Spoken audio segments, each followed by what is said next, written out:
Hello guys, कैसे हैं आप लोग। आशा अच्छे होंगे, आप लोगों की पढ़ाई अच्छी चल रही होगी। आप सब लोग का एक बार फिर से आपके अपने ऑनलाइन प्लेटफॉर्म प्रयाग अकेडमी में बहुत बहुत स्वागत है। और हम लोग आज उपस्थित हुए हैं एक नई जानकारी लेकर के, जो एसएससी से संबंधित है। तो एसएससी ने stenographer grade C and grade D examination 2025 के लिए नोटिफिकेशन जारी कर दिया है। ओके, तो इसी से संबंधित आज जानकारी आप लोगों को दी जाएगी। तो चैनल में नए हैं या अभी तक चैनल को सब्सक्राइब नहीं किया है तो प्लीज़ ज़रूर सब्सक्राइब कीजिए और अपने ग्रुप से शेयर भी कर सकते हैं। तो शुरू करते हैं। इसका डेट है, यानी कि अप्लाई की, वो 6 जून से लेकर के और 26 जून तक है। तो 6 जून से 26 जून 2025 तक अप्लाई होगा। और प्रिंट आउट आप 26 यानी कि जो है, यानी रिसिप्ट जो है वो आप 26/6 तक ले सकते हैं। और लास्ट डेट है फीस जमा करने की, वो 27 जून है और वो 22 यानी कि 11 बजे रात तक है। ओके, एक विंडो खुलेगी जो एप्लीकेशन करेक्शन के लिए होगी, वो 1 जुलाई 2025 से 2 जुलाई 2025, यानी 1 और 2 जुलाई के बीच में होगा। ठीक है। और जो है ना, इसमें कंप्यूटर बेस्ड एग्ज़ाम जो होगा वो 6 अगस्त से लेकर के 11 अगस्त के बीच में होगा। ओके, तो एग्ज़ाम डेट भी दी गई है 6 अगस्त से 11 अगस्त के बीच में। क्लियर। तो ये जो है आपका वैकेंसी आई हुई है। कुल वैकेंसियों की यहाँ पर जो संख्या दी गई है, ठीक है, वो है 261 वैकेंसी। 261 वैकेंसी हैं। और इन वैकेंसीज में, ठीक है, ये जो वैकेंसी हैं वो आपको ऑनलाइन अप्लाई करनी पड़ेंगी। और ये टेंटेटिव वैकेंसी हैं, ठीक है, और ये बढ़ाई जा सकती हैं। ठीक है, अमूमन बढ़ाई जाती हैं, घटाई तो जाती नहीं है। इनमें रिजर्वेशन दिया जाएगा जो एससी हैं, एसटी हैं, ओबीसी हैं, ईडब्ल्यूएस हैं, ठीक है, और पीडब्ल्यूडी हैं। गवर्नमेंट के अनुसार जो हैं, यानी नियम उनके अनुसार दिया जाएगा। इसमें है vacancies for ESMR reserved for only group C post, यानी कि stenographer grade D.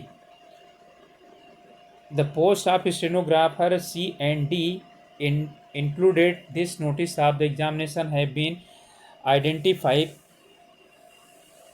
suitable for following disabilities। ठीक है, कुछ ऐसी डिसेबिलिटीज़ हैं जिन्हें क्या किया जाता है, ये यानी लेता है। तो स्टेनोग्राफर ग्रेड सी में इसमें फ्रैक्शनल रिक्वायरमेंट ये दी गई हैं। ठीक है, और डिसेबिलिटीज़ आपकी जो है, यानी कि ये होनी चाहिए। यदि इनमें नहीं है, इनसे ज़्यादा है डिसेबिलिटीज़, तो फिर आप उनमें अप्लाई नहीं कर सकते हैं। और ग्रुप डी में भी आपको ये वाली जो डिसेबिलिटीज़ हैं, ये डिसेबिलिटीज़ को, ठीक है, स्वीकार किया जाएगा। ओके, जिनको मालूम नहीं है तो यहाँ पर आप लोग देख लीजिए कि इसमें जो नेचर ऑफ डिसेबिलिटीज़ फिजिकली, और जो है ना, इसमें जो आपका एब्रिवेशन है ये कुल दिया गया है। नोटिफिकेशन डाउनलोड कीजिए और वहाँ से आप लोग अच्छी तरीके से इसको पढ़ सकते हैं। ओके, अब इसमें नेशनलिटी सब दी गई है, इंडियन सिटीजन होना चाहिए। ओके, इसके बाद एज लिमिट कितना है, तो एज लिमिट है इसमें दी गई है, ये 1/8 यानी 1 अगस्त 2025 से काउंट किया जाएगा। और एज रिलैक्सेशन भी दिया जाएगा इसमें।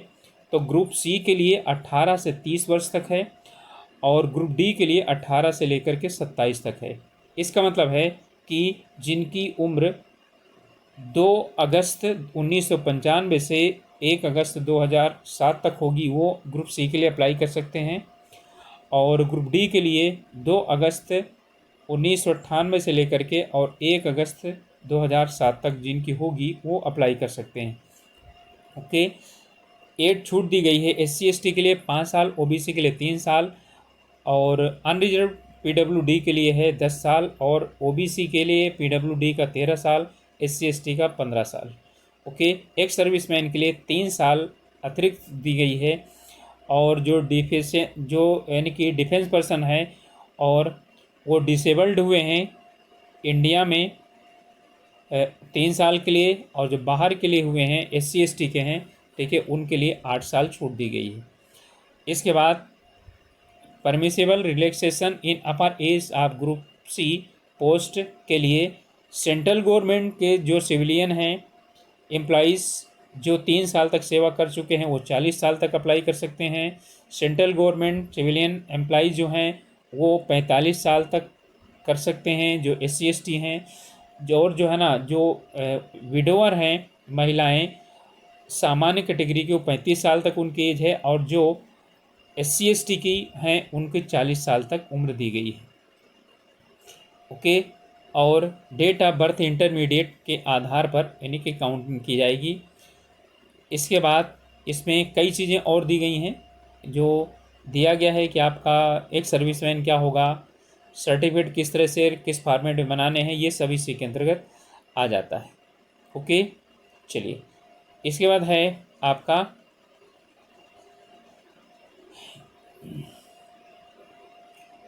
इसमें कुछ जो है ना वेरिफिकेशन वगैरह के लिए दिया गया है। आपको फॉर्म कैसे भरना है सब कुछ दिया गया है। आपको OTR भरना है आधार कार्ड से अपने, और फिर उसके बाद आप जो है अप्लाई करेंगे, और जैसे जैसे कहता चला जाएगा वैसे वैसे आपको जो है वो करना पड़ेगा। एजुकेशनल क्वालिफ़िकेशन जो दी गई हैं वो 1/8/2025 तक होनी चाहिए, ठीक है, और यानी इसके बाद की नहीं होनी चाहिए। और यहाँ पर दिया हुआ है कि candidate must have the passed 12th standard or equivalent examination from recognise board of university, ठीक है। Cut off date of 1 August 2025, ठीक है। तो 1/2025 से जो है यहाँ पर दिया गया है इतने तक उसे 12वीं होना चाहिए। ओके, चलिए तो आप लोगों को क्या यानी कि क्वालिफ़िकेशन बता दी गई कि क्वालिफ़िकेशन क्या होनी चाहिए, 12वीं होनी चाहिए। ओके, लेकिन जो है ना आपको डेट दी गई है कि इस तरह से अपनी होना चाहिए यहाँ तक। हाउ टू अप्लाई यहाँ पर दिया हुआ है, आप कैसे अप्लाई करेंगे।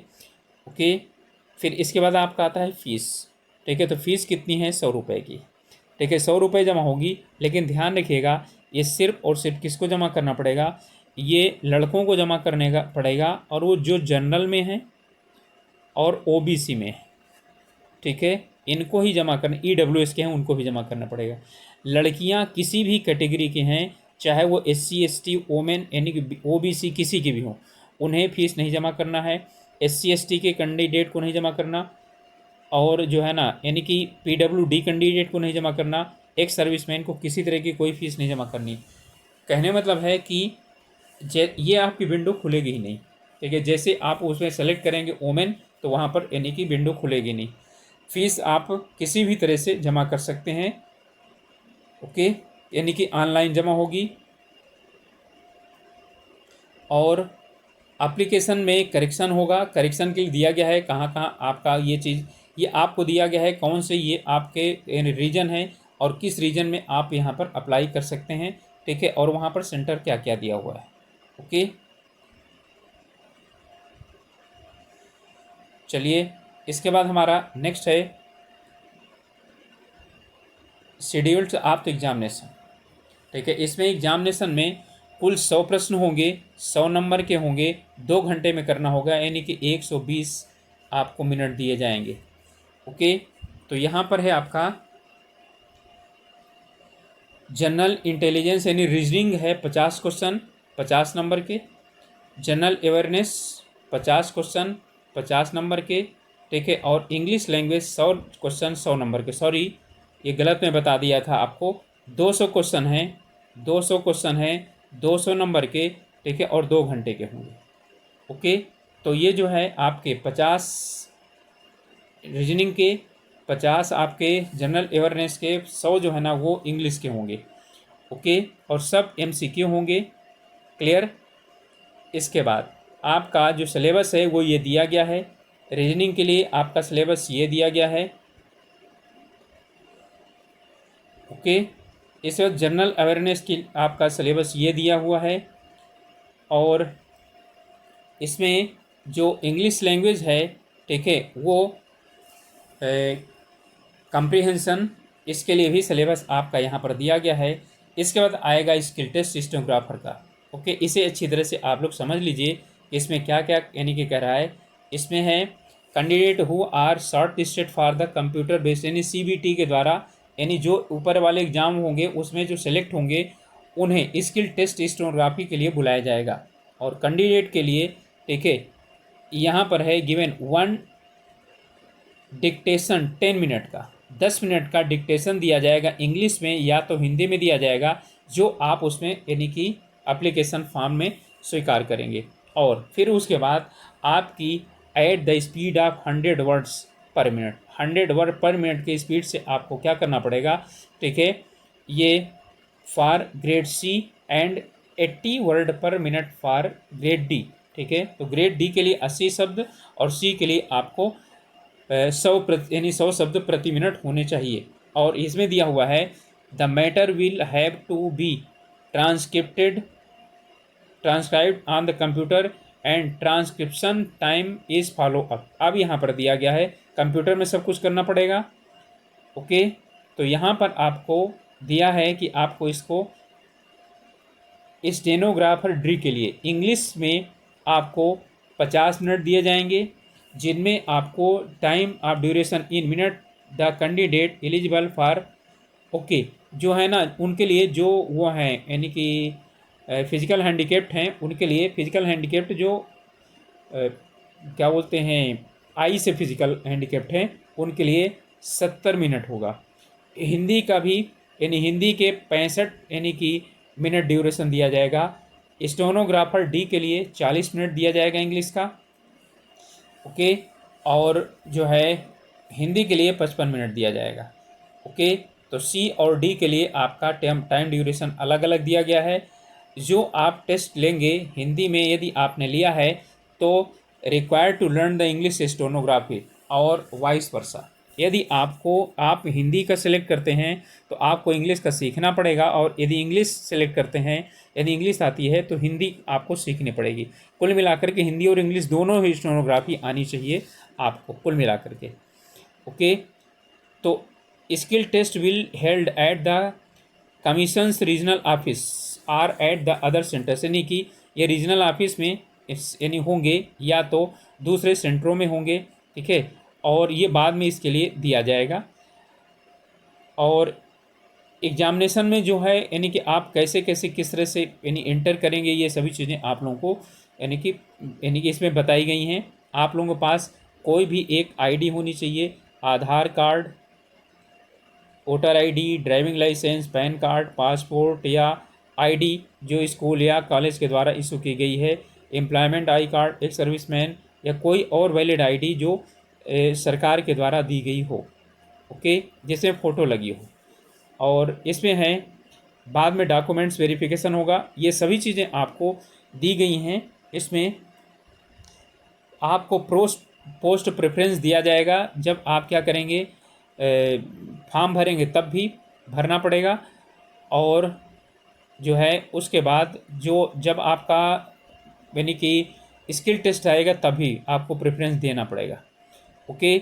यहाँ पर है minimum qualifying marks in computer based examination is, unreserved को 30% लाना पड़ेगा, ओबीसी AWS को 25% और अदर इनको 20% लाना पड़ेगा, ओके। और इसमें ऑनलाइन जो फॉर्म है उसमें आपको इंडिकेट करना पड़ेगा कि आप किसके लिए अप्लाई कर रहे हैं, स्टेनोग्राफर सी या डी के लिए या बोथ के लिए आप अप्लाई कर रहे हैं, ओके।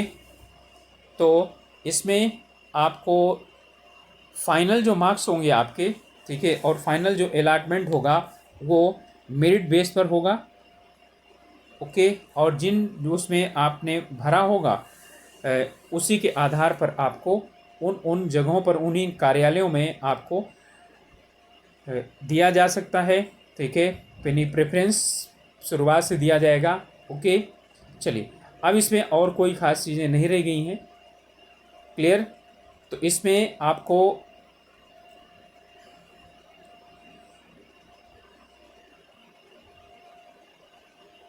जितनी जानकारियाँ थीं, प्रमुख जानकारियाँ, वो आप लोगों को उपलब्ध करा दी गई हैं, ओके। तो आप लोगों से लास्ट में यही रिक्वेस्ट है कि आप लोग जिन्होंने स्टेनोग्राफर से सीख रखी है आप ज़रूर अप्लाई करिए। और आप लोगों से रिक्वेस्ट है कि आप चैनल में नए हैं या अभी तक चैनल को सब्सक्राइब नहीं किया है तो प्लीज़ ज़रूर सब्सक्राइब कीजिए, और साथ ही साथ देखिए अपने ग्रुप्स में शेयर कीजिए, जिससे कि यदि हम लोगों के साथ कुछ लोग यानी जुड़ना चाहें तो वो यानी कि जुड़ सकते हैं। और फिर से एक बार आप लोगों को इसकी डेट जो है ना वो क्लियर बता देते हैं कि इसमें जो 2 चीज़ें, पहली बात क्वालिफ़िकेशन 12th है, सिर्फ और सिर्फ 12th होनी चाहिए आपके पास, क्वालिफ़िकेशन 12th होनी चाहिए। ओके। और जो लास्ट डेट है वो 6 जून से लेकर के 26 जून तक है। तो जल्दी से जल्दी अप्लाई करिए, क्योंकि इसमें अप्लाई करने में बहुत ज़्यादा प्रॉब्लम होती है। पहले OTR भरना पड़ेगा, OTR भरने के बाद ही आप सब कुछ जो है ना आगे करते हैं। ओके। तो मिलते हैं अगले वीडियो में, तब तक के लिए आप लोग अपने पढ़ाई पर ध्यान दीजिए और स्वास्थ्य पर ध्यान दीजिए। ओके। पढ़ते रहिए, आगे बढ़ते रहिए। All the best.